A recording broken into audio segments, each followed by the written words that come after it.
हसन बिन सबा तारीख का एक पुरस्कार किरदार जिसने दुनिया में अपनी खुद साख्ता जन्नत बना रखी थी। क्या हसन बिन सबा एक असल शख्स था या सिर्फ किस्से कहानियों का एक जादुई किरदार है? उर्दू कवर के मुअज़्ज़िज़ दोस्तों, मैं हूं माजिद मलिक और आप तमाम देखने और सुनने वालों को अस्सलाम वालेकुम। नाज़रीन गिरामी, माजी में ऐसी अनगिनत शख्सियात गुजरी हैं जिनका जिक्र तारीख की किताबों में एक पुरस्कार किरदार के तौर पर मिलता है। ऐसी शख्सियात जिनकी अजमत और शान शौकत, बहादुरी और जहानत अपनी मिसाल आप थी।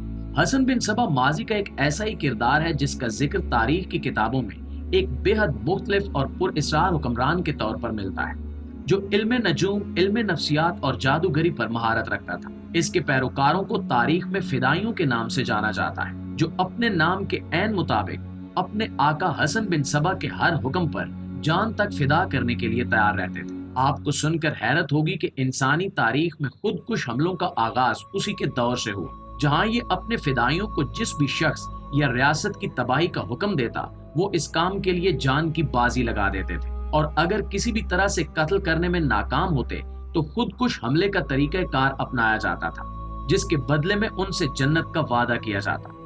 वो जन्नत जो उसने अपने ही महल में शानदार और बेहद खूबसूरत बागात के बीचों बीच बना रखी थी, जहां हसीन तरीन कंवारी लड़कियों को बतौर रूहें रखा जाता था, जो जन्नत में भेजे जाने वाले फिदाइयों का दिल लुभाती थी और उन्हें हशीश पिलाकर मदहोश किए रखती थी। हशीश का इस्तेमाल हसन बिन सबा ने इस कदर ज्यादा कर रखा था कि उसके फिदाइयों को हशाशिशियन भी कहा जाता था, और इसी के नशे से फायदा उठाकर वो अपने पैरोकारों को अपना दीवाना बनाता था। नाज़रीन, दरअसल हसन बिन सबा को 5वीं सदी हिजरी के एक बेहद पुरफरेब, पुरअसरार और मुनाफिक तरीन किरदार के तौर पर याद रखा जाता है। हसन बिन सबा नामी इस शख्स का ताल्लुक उस दौर से है जिस दौर में निजामुल मुल्क ख्वाजा हसन तूसी, जदीद इल्म कलाम के बानी इब्न रुशद और मशहूर शायर व मुफक्कर और बेमिसाल साइंसदान उमर खयाम इस दुनिया में मौजूद थे। हसन बिन सबा इनका हम असर और इब्न रुशद का हम जमात बताया जाता है।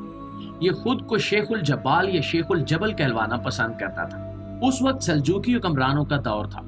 मगरिब की तरफ से सलीबी जंगें अरूज पर थीं, जिनका मुकाबला तुर्क जंगजू बड़ी बहादुरी से कर रहे थे, जबकि इसी दौरान फिरके बातनिया ने सर उठा लिया। इस फिरके के बानी हसन बिन सबा ने पूरी दुनिया पर अपनी हुकूमत के ख्वाब देखते हुए अपनी मुनाफिकाना पॉलिसियों के जरिए इस्लाम की बुनियादें खोखली करके रख दी। उसने इस्लामी रियासतों को उजाड़ने के ऐसे ऐसे तरीके इजाद किए कि बड़े बड़े मुसलमान हुक्मरान इस पर हाथ डालते हुए डरते थे। दरअसल इसे इंसानी नफ्सियात, इल्म नजूम और इल्म सहर पर अबूर हासिल था, और इनकी मदद से इसने अपने फिदाइयों की एक इतनी बड़ी फौज इकट्ठी की कि जिसका मुकाबला करना बिल्कुल भी आसान नहीं था। ऐसे फिदाई जो हसन बिन सबा के लिए दुनिया में किसी की भी जान लेने के लिए तैयार रहते थे, चाहे इसके लिए इन्हें खुद अपनी जान से हाथ धोना पड़ते। प्यारे साथियों, हसन बिन सबा साल 1050 ईस्वी में ईरान के एक शहर में पैदा हुआ। अपनी जवां उम्री में वो मिस्र गया और वहां फातमी खलीफा अल मुस्तनसर ने इसकी काबिलियत से मुतासिर होकर इसे अपने खास दाई की हैसियत से ईरान में इस्माइली दावत फैलाने के लिए भेजा, और इसी दौरान में इसने एक अलमूत नामी किले पर कब्जा कर लिया। बाद में कई दूसरे किले भी इसके कब्जे में आ गए। हसन बिन सबा ने साल 1094 में मिस्र के इस्माइलियों से कतई ताल्लुक करने के बाद अपने आप को शेखुल जबाल नामजद किया और किला अलमूत के पास ही अपनी एक छोटी सी रियासत कायम कर ली। इसी रियासत में इसने अपनी तमाम सलाहियतों का इस्तेमाल करते हुए फिदाइयों की एक मुनज़्ज़म जमात तरतीब दी। इन फिदाइयों की सरफरोशी का आलम यह था कि वो हसन बिन सबा के हुक्म पर अपने पेट में चुरत तक घोंप लेते या किले से कूदकर अपनी जान तक दे देते थे। फिदाइयों को हिप्नोटिज्म और हशीश के नशे में मदहोश करके वो उनसे अपना हर हुक्म मनवा लेता था और बदले में इन्हें अपनी बनाई हुई जन्नत की सैर करवाता था। नाज़रीन गिरामी, तारीख में जमीन पर बनाई जाने वाली 2 जन्नतों का जिक्र मिलता है। एक जन्नत खुदाई के दावेदार शद्दाद ने बनाई थी, जिसे बागे इरम कहा जाता है, और दूसरी ये जन्नत जो 5वीं सदी हिजरी में हसन बिन सबा ने बनाई थी। दरअसल इसने अपने किले से मुत्तसिल एक इंतहाई खूबसूरत बाग लगवाया और उसमें निहायत खूबसूरत लड़कियों को रिहाइश दी जो वहां का इंतजाम संभालती थी। हसन बिन सबा के फिदाइयों को हशीश पिलाकर उस बाग में पहुंचा दिया जाता था। होश में आने पर फिदाई ये सोचते कि वो हकीकी जन्नत में है। बाद में लड़कियां उनको जामे कौसर के बहाने दोबारा भंग यानी हशीश पिला देती थी, और फिर आलमे बेहोशी में उन्हें उस जन्नत से बाहर निकाल दिया जाता था। हसन बिन सबा की इस जन्नत का जिक्र उर्दू के एक मशहूर लिखारी अब्दुल अलीम शरर के नावल फिरदौस बरी में भी किया गया है। फिदाइयों का काम हसन बिन सबा के हुक्म पर उसकी नापसंदीदा शख्सियात को कत्ल करना होता था। चुनांचे जब हसन बिन सबा ने किसी हुक्मरान या किसी और शख्स को कत्ल करवाना होता तो वो किसी एक फिदाई को दोबारा जन्नत की सैर का वादा करता और ये भी यकीन दिलाता कि अगर वो इस मुहिम में मारा गया तो उसे हकीकी जन्नत मिलेगी। एक दफा मसनूई जन्नत का मजा चख लेने वाला फिदाई दोबारा से उस जन्नत की ख्वाहिश और हशीश के नशे में जानिसारी और बहादुरी के बड़े बड़े करिश्मे अंजाम देने के लिए तैयार हो जाता था।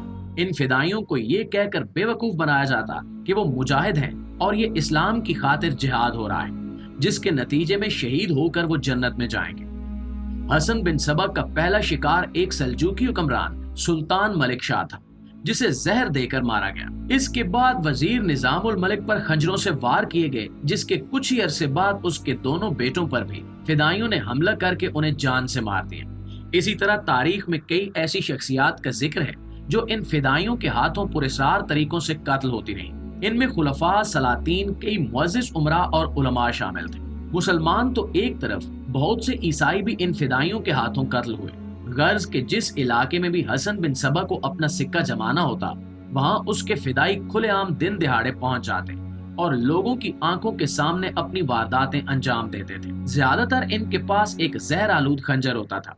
कभी कभार कत्ल की बजाय ये फिदाई धमकी से भरा खत किसी के सरहाने छोड़ देते थे, जिससे उनका मकसद बगैर कत्ल के भी हासिल हो जाता था। प्यारे साथियों, ये वो दौर था जब हसन बिन सबा की दहशत और इसके फिदाइयों की दरिंदगी दूर दूर तक फैल चुकी थी। इर्द गिर्द की तमाम सल्तनतें फिदाइयों के नाम से थर थर कांपती थी। सुल्तान सलाहुद्दीन अयूबी पर भी कातिलाना हमले हुए, लेकिन खुशकिस्मती से वो हर बार बच गए। कत्ल की इन वारदातों से बचने के लिए सुल्तान सलाहुद्दीन अयूबी ने हसन बिन सबा की तरफ दोस्ती का हाथ भी बढ़ाया, जिसे कबूल किया गया या नहीं, इस बारे में तारीख में कोई खास मालूमात नहीं मिलती। नाज़रीन ग्रामी, रिवायात में आता है कि हसन बिन सबा ने मंगू खान पर हमला करने के लिए एक फिदाई रवाना किया था, जो बदकिस्मती से पकड़ा गया। मंगू खान को बहुत गुस्सा आया और उसने हसन बिन सबा को सजा देने के लिए अपने छोटे भाई हलाकू खान को रवाना किया। हलाकू खान ने हमेशा से नाकाबिले तस्खीर समझे जाने वाले किले अलमूद की ईंट से ईंट बचा दी, क्योंकि ये हकीकत अपनी जगह मौजूद है कि हर उरूज को जवाल है। हलाकू खान ने हसन बिन सबा के जानशी और आखिरी शेख अल जबार रुकनुद्दीन को भी गिरफ्तार कर लिया और उसे उसके तमाम बच्चों और हजारों फिदाइयों समेत बड़ी बेरहमी से कत्ल कर दिया गया। मर्द तो मर्द, हलाकू खान ने औरतों को भी नहीं बख्शा और हसन बिन सबा की बनाई गई जन्नत की खुद साख्ता हूरें भी कत्ल कर दी गई और यूं तारीख के एक स्याह तरीन बाब का इख्तिताम हो गया। प्यारे दोस्तों, हसन बिन सबा का किला अलमूद आज भी सयाहों की तवज्जो का मरकज है, जो ईरान के जनूब में पहाड़ी सिलसिलों में वाक़ है। इस बोसीदा और बंजरज़दा ढांचे को देखते हुए यकीन करना मुश्किल है कि कभी यहाँ एक ऐसा शख्स हुकूमत करता था जिसने आधी दुनिया को अपनी कार्रवाइयों से दहशत ज़दा कर रखा था।